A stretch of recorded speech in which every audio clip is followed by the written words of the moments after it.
Assalamualaikum murid-murid 15 Darih. Hari ini kita akan belajar tentang haba dan suhu kelas sains bersama Cikgu Khalilah.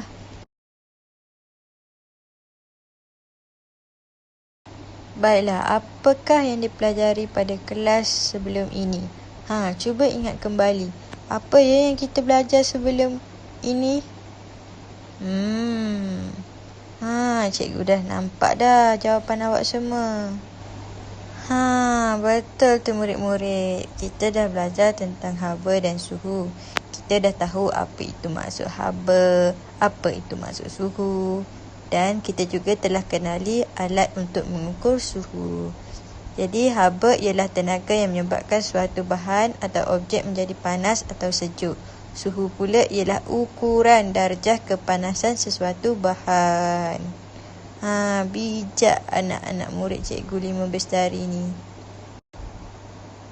Murid-murid, untuk masuk topik baru, Cikgu nak tanya, menurut pengetahuan murid, berapakah nilai takat beku dan juga takat didih air? Murid-murid 15 Darih ni bijak-bijak. Mesti dah tahu kan berapa nilai takat beku dan juga takat didih air. Bijak-bijak murid lelaki kelas 15 Darih dan juga murid perempuan kelas 15 Darih ni.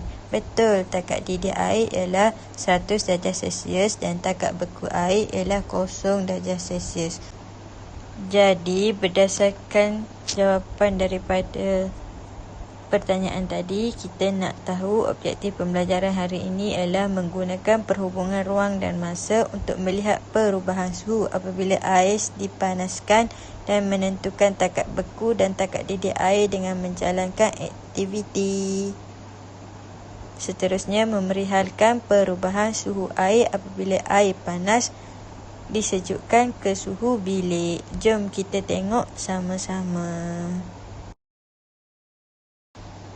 Okey, jom kita buat aktiviti untuk memenuhi objektif. Jadi, untuk eksperimen takat beku dan takat didih, kita akan buat satu eksperimen. Tujuannya adalah menyukat perubahan suhu semasa penyejukan dan pemanasan air.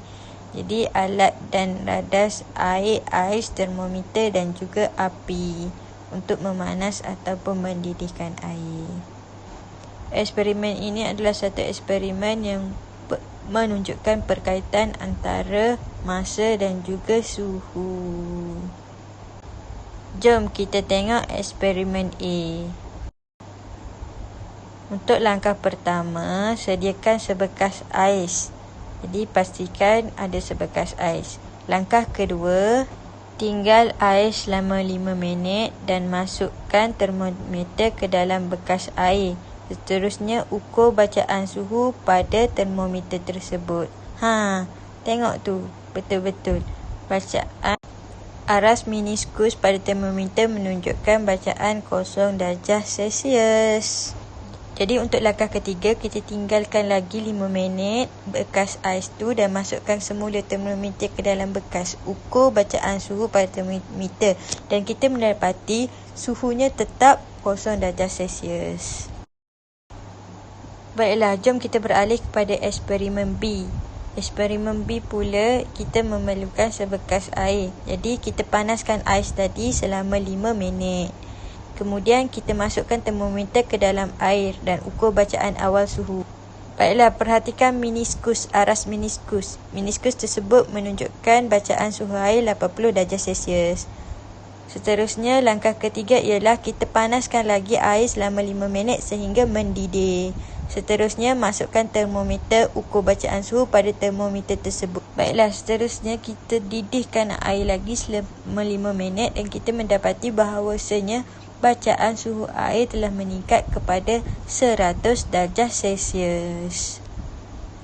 Baiklah, antara keputusan eksperimennya ialah, berdasarkan keputusan eksperimen, kita mendapati untuk eksperimen A, setelah 10 minit, suhunya masih kekal iaitu 0 darjah Celsius. Manakala B, apabila kita panaskan 5 minit, suhunya 80 dan kita panaskan lagi 5 minit, suhunya berubah kepada 100 darjah Celsius. Kesimpulannya, takat beku ialah 0 darjah Celsius dan takat didih ialah 100 darjah Celsius. Ini merupakan contoh eksperimen menyukat perubahan suhu semasa pemanasan dan penyejukan air. Jadi kalau kita tengok semasa pemanasan, semakin bertambah masa semakin meningkat suhu. Untuk penyejukan, semakin bertambah masa semakin berkurang suhu. Sebab apa? Air menerima haba apabila dipanaskan dan kehilangan haba apabila disejukkan. Suhu air meningkat apabila menerima haba dan menurun apabila kehilangan haba. Baiklah, jom kita tengok bagaimana air pada suhu bilik. Air yang mulanya panas disejukkan kepada suhu bilik. Okey, kalau kita tengok situasi ni, dia buat air, dia menggunakan air panas.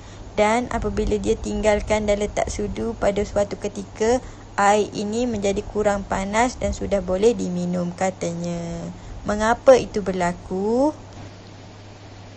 Jadi kalau kita tengok mengapa ini berlaku adalah kerana haba yang terdapat pada air panas mengalir ke sudu. Sudu menjadi panas kerana terima haba. Lepas tu, haba yang terdapat pada sudu besi mengalir ke tangan. Tangan kita rasa panas sebab tangan kita menerima haba.